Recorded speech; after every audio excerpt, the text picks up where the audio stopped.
before you do. Okay. Well, yes, I appreciate that. Then I don't have to say it. So yeah, we're glad that you're here, and I hope you're having a good time. I am. We talked about music a little bit, because I love music. I want to know, because you said, you know, you're trying to think about getting into stand-up yesterday, you know, talked about musical theater. You just did an episode of The Masked Singer in France.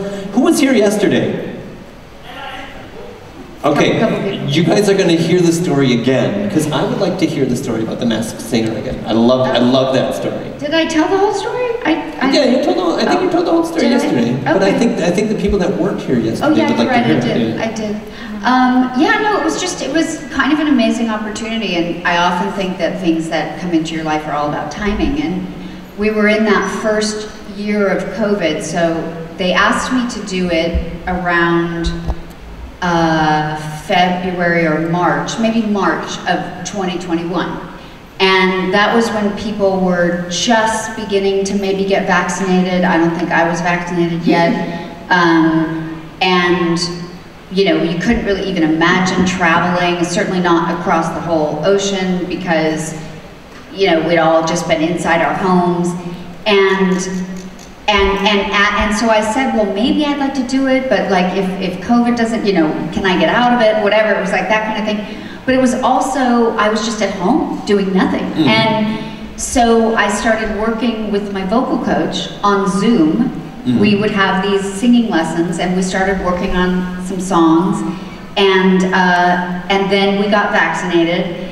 And then, I don't know if you guys remember, there was this little 3-week window before Delta, before the Delta variant, where everybody was kind of like, everything's okay! Everything's gonna be okay! And it was right in that window when I flew to France. Paris had just the day before I got there lifted the, you can walk around without your mask on. Outside, yeah.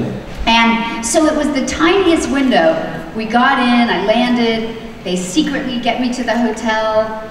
I'll give you an inside thing. Everywhere I went, I had to have this black hoodie on and this giant mask. It's like no one on the crew or in the show could know who I was. It was so secret. It was crazy.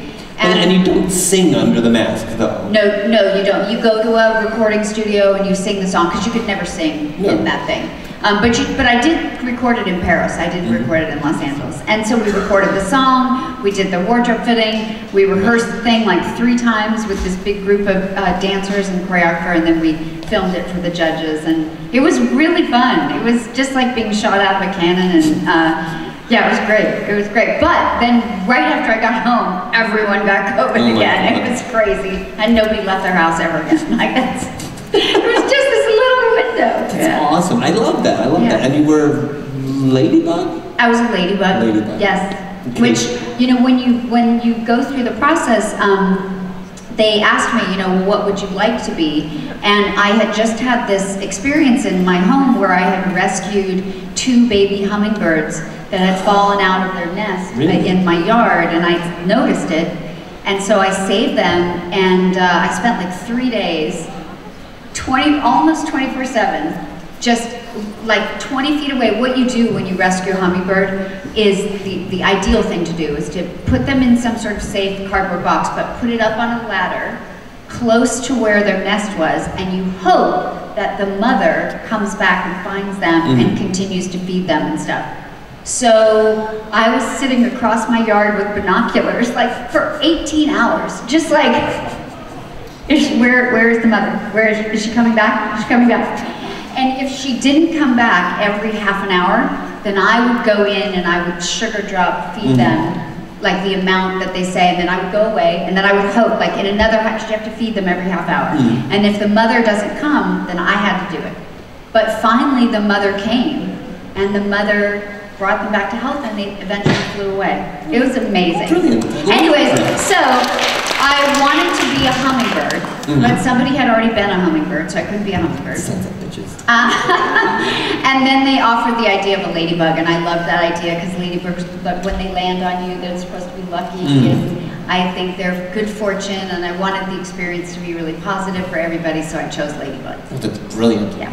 And I love the hummingbird story. And that's one of the things I love about this job is like, hey, you were on the Masked Singer France, and then all of a sudden, well, I did actually nurse 2 baby hummingbirds back to health. I love that because they come out of nowhere. I remember my grandpa used to put the sugar water in his mouth and then take the spout and put it out, and then the hummingbird. Yeah, I've seen that on YouTube or TikTok or somewhere. It's wild. Yeah.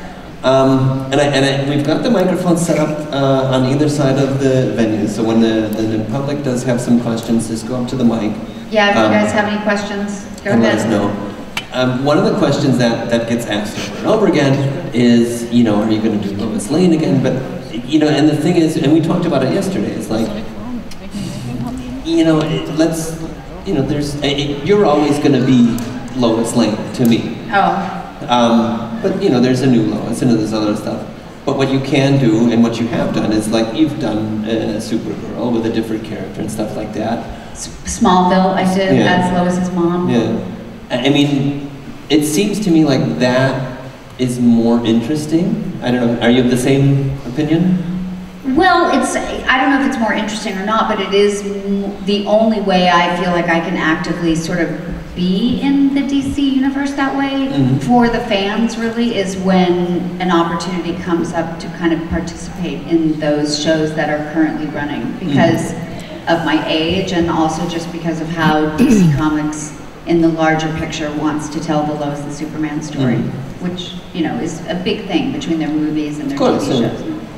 And you say because of my age, and I do commend you because you have aged very gracefully, and I love that there's people, and you said with Botox and surgery, and you're doing cryotherapy and you're doing all this other stuff, and it's working. Oh well, thanks.